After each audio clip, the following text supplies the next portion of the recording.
বিশ্বের কোটি কোটি ধর্মপ্রাণ মুসলমানরা বিশেষ কিছু রাতে আল্লাহ তাআলার সন্তুষ্টি লাভের আশায় ইবাদত বান্দেগিতে মশগুল থাকেন। এর মধ্যে একটি শবে বরাত। কিন্তু এই রাতের সৃষ্টি এবং ইতিহাস অনেকটাই বিতর্কিত। তা নিয়েই বিস্তারিত জানাচ্ছেন জান্নাতুন নাহার জেরি।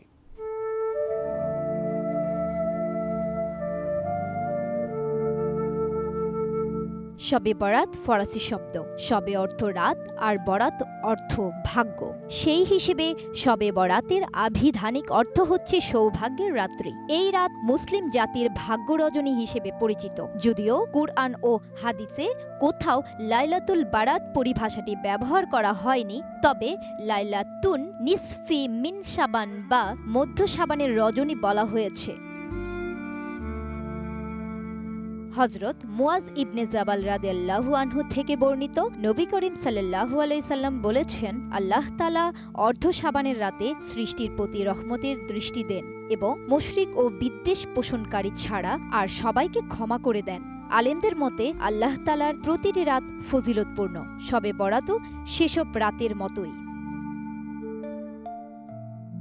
ইতিহাস ঘেঁটে দেখা যায় শবে বরাত বলে ৪০০ হিজরির আগেও কিছু ছিল না। কিছু আলেমদের মতে রাসূল সাল্লাল্লাহু আলাইহি ওয়াসাল্লামের দীর্ঘ ২৩ বছরের নবুয়াতি জীবনে এমনকি সাহাবীদের যুগেও এ ধরনের কোনো দিবস পালনের কথা ইসলামের ইতিহাসে নেই।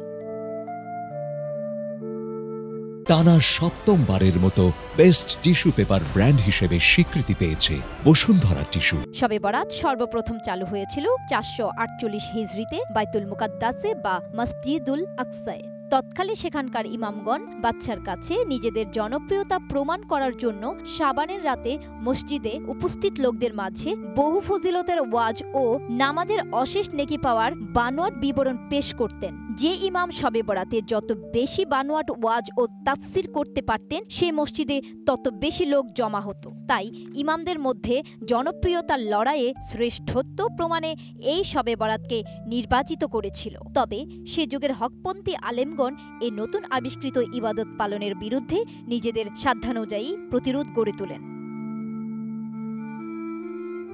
কিন্তু এটি পৃথিবীতে বেশি দিন টিকতে পারেনি। সৃষ্টির পর মাত্র ৩৫২ বছর চালু ছিল।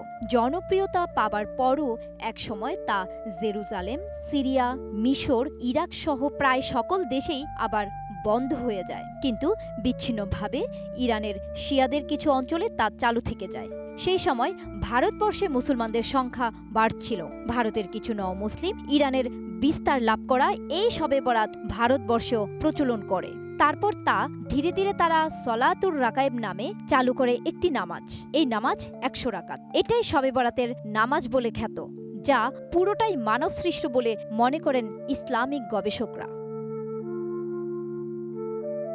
মুমিনের জীবনাদর্শ সর্বদা কুরআনের আদেশ এবং নবী সাল্লাল্লাহু আলাইহি সাল্লামের বাণী মেনেই করা উচিত। তাই আমাদের উচিত এই রাতকে শবে বরাত না বলে লাইলাতুন নিসফি মিন শাবান বা শাবান মাসের অর্ধ রজনী বলা।